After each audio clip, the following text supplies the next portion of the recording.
Hello, beautiful teachers, and welcome to your weekly Vibrant Music Teacher Chat. This is the weekly live YouTube show, you can watch on replay, of course, as well, to talk about the latest music teaching news and intrigue and what's going on, as well as a special topic each week. Today we're going to be talking about some of my favourite pieces from Piano Safari Book 1 and how I teach them.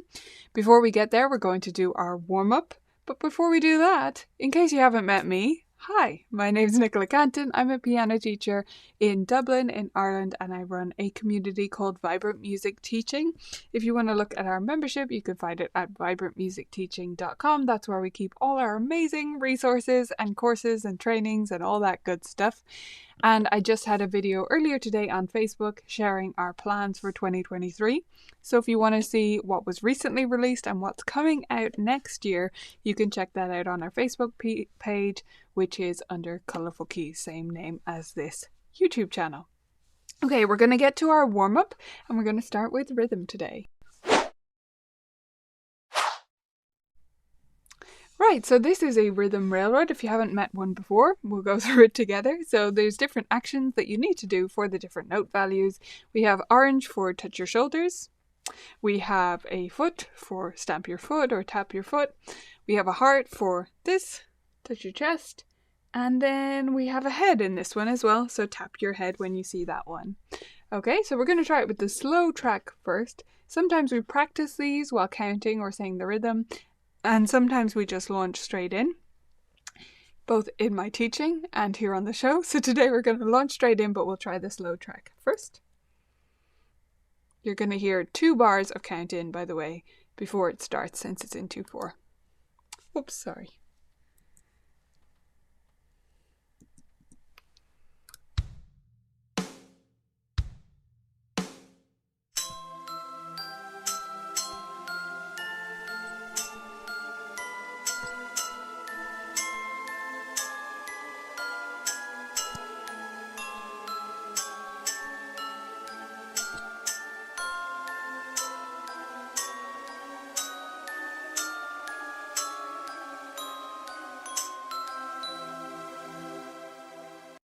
Okay, we're going to try the faster version now. If you didn't try it with us that time because you're like embarrassed sitting at home on your own, don't be embarrassed. Get involved. It'll help you warm up your rhythm brain and have some fun too. Here we go.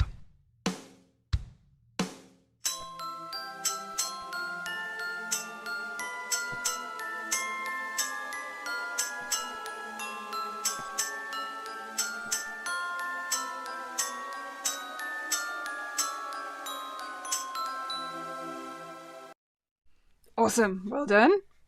That's the rhythm side warmed up. Now let's warm up your vocal cords a little bit with some singing. You can do these in solfa, that's what I prefer, or you can sing it in your own unique way if that's what you prefer if you're not into solfa. So these ones use just the pentatonic scale, which means do, re, mi, so, la. Okay, so let's give it a go. I won't sing along because it'll confuse you with the video streaming, but you sing along at home.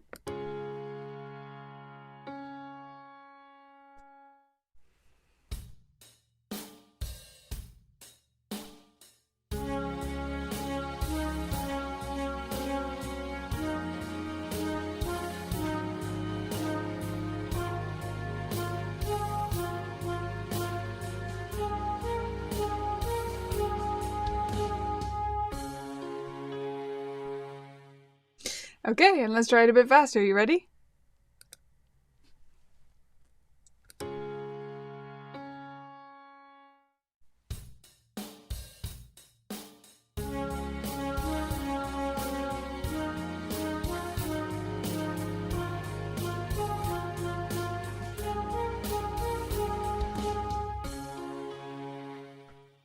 Beautiful. Now that we're all warmed up, let's get into our main topic of today. So today we're looking at some of my favorite pieces from Piano Safari Book 1. We're doing this to celebrate a release of a new course inside Vibrant Music Teaching, and that is called Piece Pointers. Piano Safari 1. So the Piece Pointers courses are a new format of course that I'm bringing out where I walk through every single piece in a book. Yes, every piece in an entire method book. It's a lot, but it's really helpful, especially if you're a new teacher or you're new to the method or you just want some new ideas for how to teach the pieces. Because you know all those little tricks that you come to when you've taught a piece several times? You know what I'm talking about, right? There's those pieces that you've taught again and again, and you have your ways of teaching them, and it makes it go smoother and smoother every time you teach it. Well, that's what I've put in these videos, because these are pieces I've taught a lot. So I'm only going to be doing these courses with books of pieces that I've taught over and over and experimented with, and so I can tell you what my experiments have resulted with. And yeah, maybe some of the things won't work for you because different teachers teach in different styles and you're not meant to take everything I say as gospel. That's not the point at all. But it does give you some new ideas of what to try. So we're doing something a little bit different here on the show today. And I'm actually I picked out 3 of my favorite pieces. And I'm actually going to share the video from the course, directly from the membership course, with you here so that we can chat about it together in the comments and you can see what it's really like if you haven't watched the course yet or if you're not a member and don't have access to it yet. And then you can get a sense of what it's all about. So I picked out 3 with some variety in mind and also 3 that just happen to be my favorites. So we're going to start with Outer Space. Outer Space is so much fun. But I save some of the fun until they've already learnt the main pattern because I do find that makes everything go smoother. So I wouldn't have the book open when I teach the first part so we don't get distracted by these boxes. We haven't drawn anything yet. I just have them learn what I call the main bit, right? The bit before the 3 different endings. So I have them learn that, and here's the words I use for that. It's starting in the middle and I use these words simply 1, 2, 3, hold, 2, 3. 1, 2, 3, hold, 2, 3. So they get this first part, then I tell them to do it again, just higher. And they go up again, but it's different. I tell them, wait, be careful of this part. 1, 2, 3. Right, right, left. 1, 2, 3, 4. I know that sounds like a weird thing because we've said hold 2, 3 for this, and this is a hold 2, 3. But this is what makes it really stick for my students because you have this different pattern on the end there. So that's what's made it the learning the fastest for me. 1, 2, 3, right, right, left. 1, 2, 3, 4. And I just emphasize the long 4 there. So once they have that main pattern, that is when I would go to the book and have them draw the 2 space objects and decide how each of those is going to sound. I make them do it on the black keys. If you want to let them do wherever they like, you can. I tend to make it give it a little bit more ease of sounding like it all fits together by having them continue on the black keys. And they can put down the pedal if they want. Now, one pitfall I found here with some students is that they'll be quite enthusiastic about the improv bit and it seems like it's never going to end. So sometimes they do need a gentle nudge. I don't mind if it's like 1 bar or 4, that's fine. But if they're going on and on and on, I'd say I would interrupt gently and say, okay, that sounds like an amazing planet. Now we need to play the main bit again, remember? And then of course you teach them this shooting star on the end, which is easy peasy. And you can add a little drawing of a shooting star there just to add a 3rd drawing, which is really fun. So the main thing is that they get that this is the main part and then they do that and the main part and then they do that and the main part and then they do the shooting star. So I do like, unlike most rope pieces, I like to have this open. Once we've gotten going with it, once they know the main part, we do this with the book open so that they can see the pattern and see it's this bit, then my object, this bit, then my object, and so that I can easily prompt them by just pointing to the page, say back to the main part or remember the planets or whatever it is they drew. And yeah, that just helps it go more smoothly. Some students you will need to be more specific that it has to keep going, right? And so that can be need a bit of practice and a bit of focus on that they have to be able to keep going without forgetting to go back to the main part. It requires quite a bit of stickiness, I guess, and endurance to get through this full piece. It feels big when you're a beginner, so getting them smoothly back through the main part so they get used to repeating in that way, it's really good. So that is Outer Space. It takes some of my students just like a week to learn this, and others it really does take a while if they have trouble with the continuation of it. So again, refer to the book point to try and keep them moving along and make it sound like one complete piece.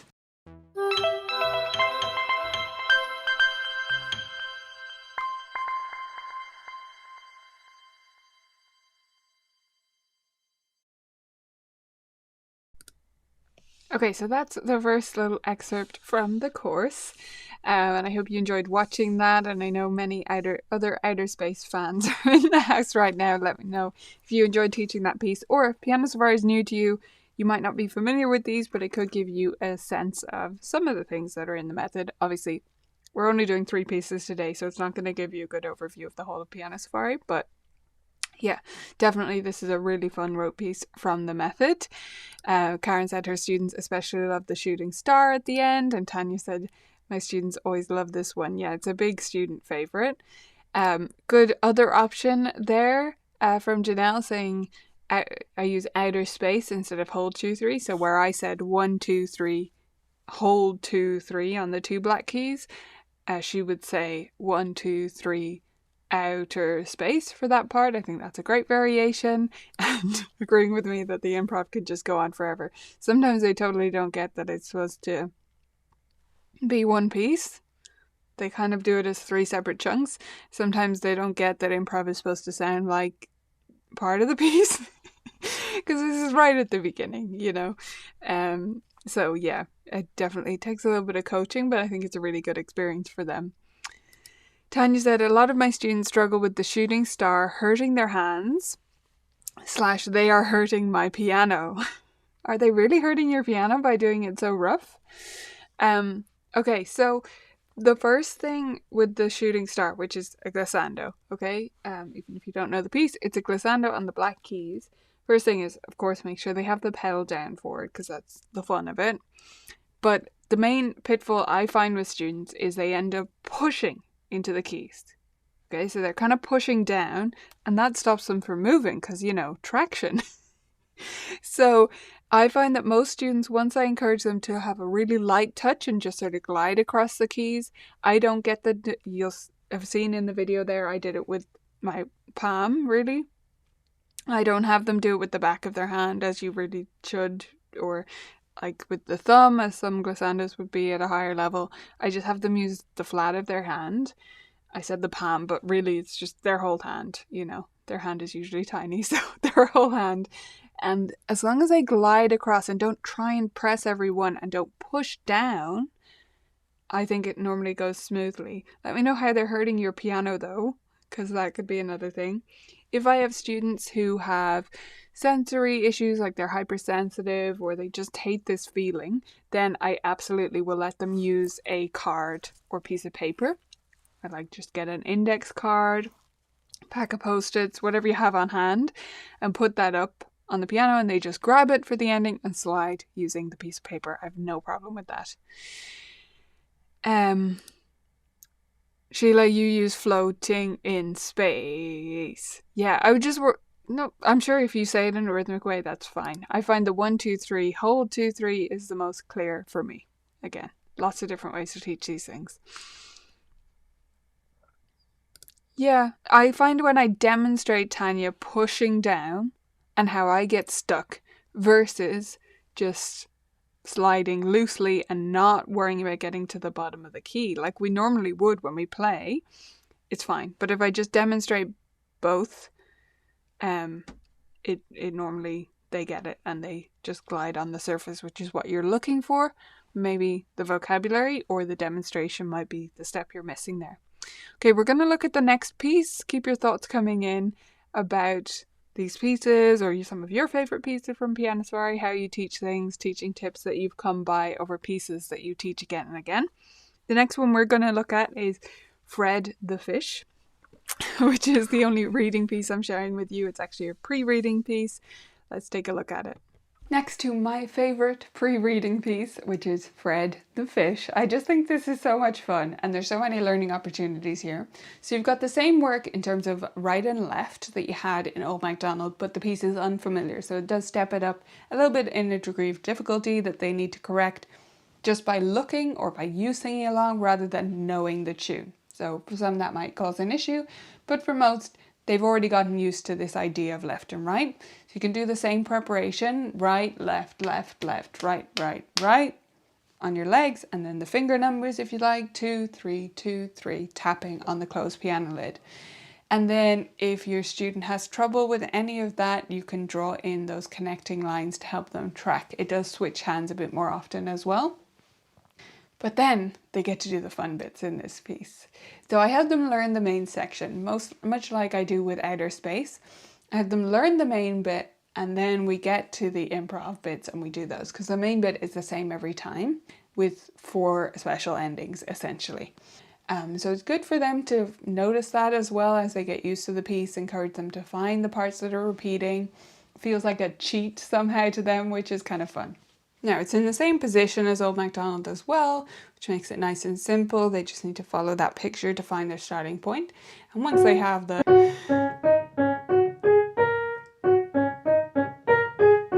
pattern, then they get to draw their picture of a fish and improvise fish music on the black keys.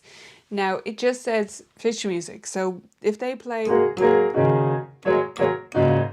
I don't care. I'm not going to correct them. If they play beautiful fishy sounding music, also fine, right? It tells you something about your student, but I wouldn't give out to them in any way if they make it not very fishy or just like a bit of a mess. Fine by me. I don't react to things like that. So we do the main part again, and then we do bird music, and this time it does say high on the black keys, so they have to do something up here for the bird. And then you've got a glissando and emphasize that it's going down. And again, use those words. Get your student used to the fact that this is going down. And if it was going that way, it would be going up on the page. So these little cues are useful to bake in. And then the goodbye, I love this for introducing piano means soft. P means soft, because you can do the goodbye as soft as possible. So really take that opportunity, because it's one of the few times that students absolutely love playing soft because it just fits in so well and it's a goodbye and we whisper it when we're singing, and yeah, they love it. So just have fun working on this piece. Take your time with the different sections. Make sure your student is noticing the repeats. Like, ask questions to guide them to figure that out.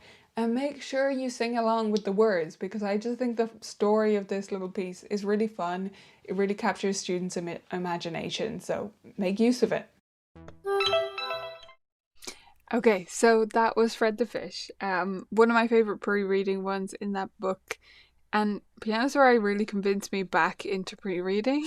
I used to do pre-reading pieces, and then I sort of convinced myself, it's not even necessary. And I actually do really like that section of Piano Soiree. I think it does a lot of work and lays a lot of groundwork for what comes on the staff. Anyway, that's a side note, but Fred the Fish is super fun. Again, it includes improv, so it goes along with Outer Space, which is why I included the two together today. They're just a beautiful combination. They're a few pages apart in Piano Soiree. But yeah, it's just a really fun opportunity to think about what fish music might sound like. As I said there, I don't correct students if they start just making mashy sounds. In improv in general, I don't correct that. I find they just get sick of it themselves. If you just let it slide for a few times, they'll get bored of just making a mess and start to make things that sound like music instead. Rachel asked a question there about the overhead shot. So I presume you mean like, what equipment do I have, Rachel? So it's a tripod so a camera tripod, like a regular one, but it has an arm that goes at 90 degrees. I've forgotten what they're called, but if you look up something along those lines, you'll find one. They're used for a lot of product photography and stuff, so they exist pretty much everywhere tripods are sold. And so the arm can go straight up and it can go at 90 degrees. So that tripod is sitting on my piano. So that piano is a Kawai Novus MV10, which is a hybrid piano, but it's pretending to be a grand, meaning that the back part of it has, it's not the width of a grand piano or anything, the length of a grand piano, but it does have like a flat surface behind the music stand because it's imitating a grand. So the tripod sits on my piano, and then it's coming up and then out. So it goes over the keys that way. And the camera I'm using is a Sony 6400. A6400, I think. There's definitely a letter in there. I think it's an A. Sony 6400 anyway would get you the result if you're curious. And it's just with the what's called the kit lens, meaning the lens that comes with it. So it's not a fancy lens. This one is my fancier lens and it's on a different camera. Yeah, no, it's not a boom arm because that's actually that can be something different because it's not like a clamp. So a boom arm, I mean, these terms are all used wrong all the time and interchanged where they shouldn't be. But technically a boom arm, I believe, should be like what my podcast mic is on, where it goes like that. That's a boom arm. I could be wrong. And then people call it a mic stand, but that's what I have my mic on up here. I'm not going to show you that because I would make a big mess by moving it. But this is actually a tripod. It's an actual camera tripod, so it is different to a boom arm. Anyway, hope that helps get the idea across. Again, if you look for boom stand / tripod, you might come across something that looks like what I'm describing. But I find with all these things, it actually depends so much on the way your piano is set up and what is around your piano that there's not one thing you can recommend. What I used to have is, like when I was in here, I had a webcam that was actually attached to a boom arm that was attached to my ceiling beams. That was the easiest thing here. Previously, I've had ones that are attached to shelves that happen to be behind my keyboard that I use for an overhead shot. So it so depends on your circumstance. But that's the setup I have now. I had to have something that I could leave set up all the time because I use it for online lessons and also for recording things like Scale Sync for the VMT library. Hope that helps, Rachel. And if you meant something else by that question, like how switching between them, you can let me know if that was the case. Okay, the last piece we're going to look at is from the end of the book. So I jumped forward a bit because I just love this one. And this is a good example of how I handled in the course, how I handled the technique and rote pieces that go together in Piano Safari. So the last one we're going to look at is the monkey swinging plus the monkey blues together. Now, the final technique and rote piece set in this book, the technique is definitely the most challenging. I mean, it's at the end of the book, so obviously, but it is a bit of a jump, I think, from the others. It's a bit further away from the others than the others have been from each other, if that makes sense, in terms of the difficulty. So it is this swinging motion, easier for older students than for younger, and I would definitely take my time with it and not let them be stuck finishing the book just because they haven't got that monkey swinging quite right. At least that's my perspective. I'm quite happy to keep working on that for a long time after they've finished even the rote piece, Monkey Blues. If they haven't got it quite right, we can keep reviewing that for as long as we need to. And just let it take its time for them to really get that motion happening. Definitely do it in the air first so that they get this, and you can use the image of turning a doorknob. It's that motion with the wrist. And then do it on the closed piano lid, just tapping the fingers, and then try it on the actual keys. But I like to make mine quite exaggerated at first. So I'm really swinging side to side, if you can see. Of course, we're going to minimize that later, but they need to get that motion, and it can be quite challenging for them to find that in their wrist. At least that's what I find with my students, especially the younger ones. And the older ones, I should say. If you're teaching this to an older adult, that's even more challenging. But just taking your time with it, not fussing too much about getting this perfect, in my view, before you start Monkey Blues, just because it's the end of the book, it's a big moment, and Monkey Blues is so cool, so they can work on the rotation, in my opinion, again, through that piece, rather than fussing about getting it perfect first. Now, Monkey Blues is a fun piece. It can be challenging, especially in the last section. But in some pieces that would mean I started with the last section, but in this one I think it's a bit demotivating to do that, so I don't. I do start at the beginning, but I am just aware that that last section needs some care. So in the first section, you got this pattern in the right hand, and they've just met that, so that's fine. That's the easy part. And in this part, I really do focus on the words that they use here. Swing, monkey, swing, in a tree, in the tree. I think I always say there, but anyway, getting that. So first of all, I have the student play the right hand. That's my student hand, if you can imagine. Sorry, I should start that again, because that's together. So first of all, they're just doing that. They can do it twice, and I'll do the left hand part for that. And then you can teach them the different part, and then back to the first part. So they can learn all of that of the right hand, which is the first page in the written version, before you transition to them doing the left and you doing the right, again, just of the first page. So I'm leaving that extra treat of the last line for later. But yeah, I have them get the right hand, really confident with that. Then I teach them this left hand pattern, swing, monkey, swing, in the tree. And they would practice bringing that in with my last C of each pattern before they try with both hands. Okay, so they get to try each hand independently, because some students really do find this bringing it in together really hard. They just want to finish one before they do the other. And it's kind of fair enough, because that's how a lot of their pieces have worked, especially when there's a more involved pattern. So yeah, just making sure you take the time with the right hand and with the left hand, and then putting them together. And I don't think I have ever given anyone the whole piece, maybe one actually, I can remember one. But yeah, the last line is usually saved for next week. So we just try and get through that first page at a maximum, or as much as we can do of that, even if it's just the first pattern, that's fine. Then when we're ready is when we deal with the last line. And I have them do the right hand again first, and the words I say are a bit silly, but here, this is what I do.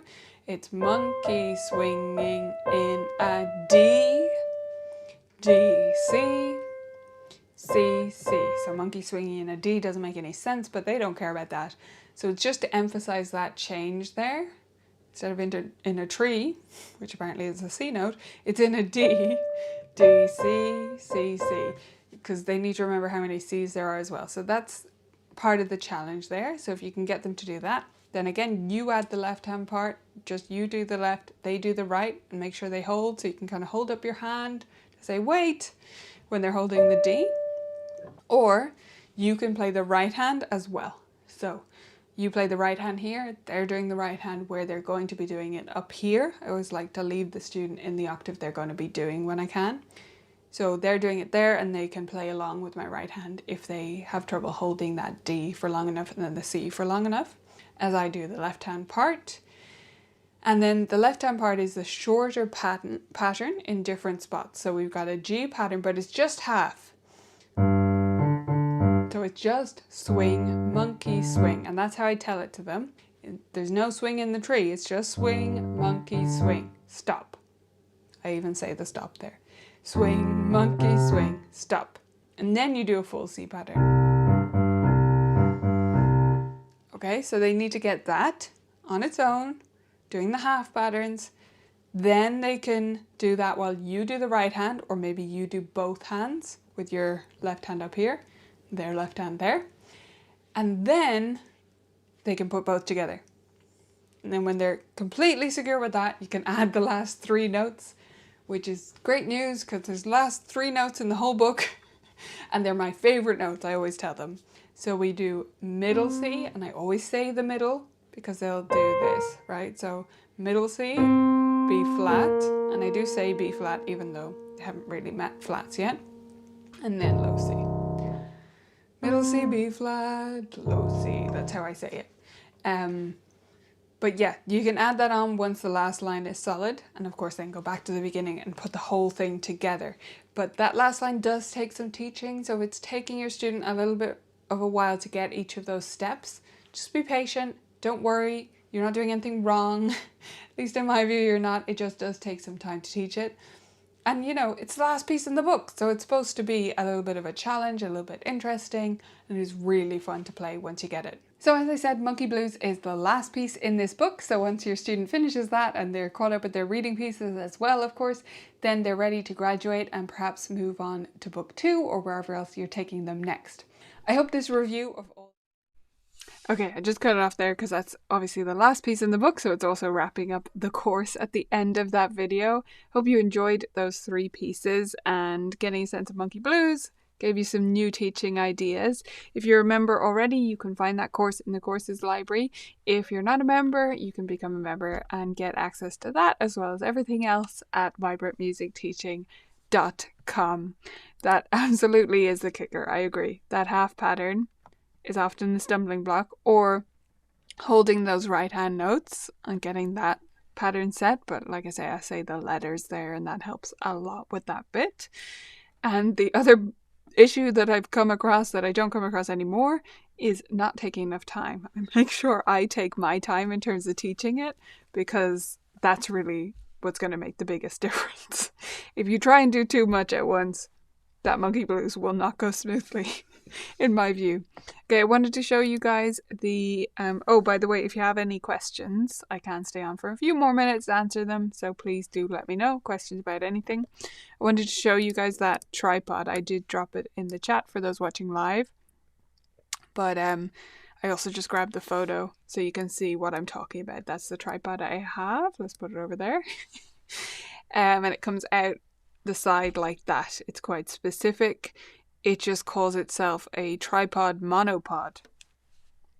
But yeah, you might call it a boom arm attachment or something, but that's not what it called itself when I finally found it. So because it's a tripod monopod kind of hybrid. So that's the one I have. Yeah. Okay. Glad you enjoyed those insider videos. If anyone has any other questions, do let me know.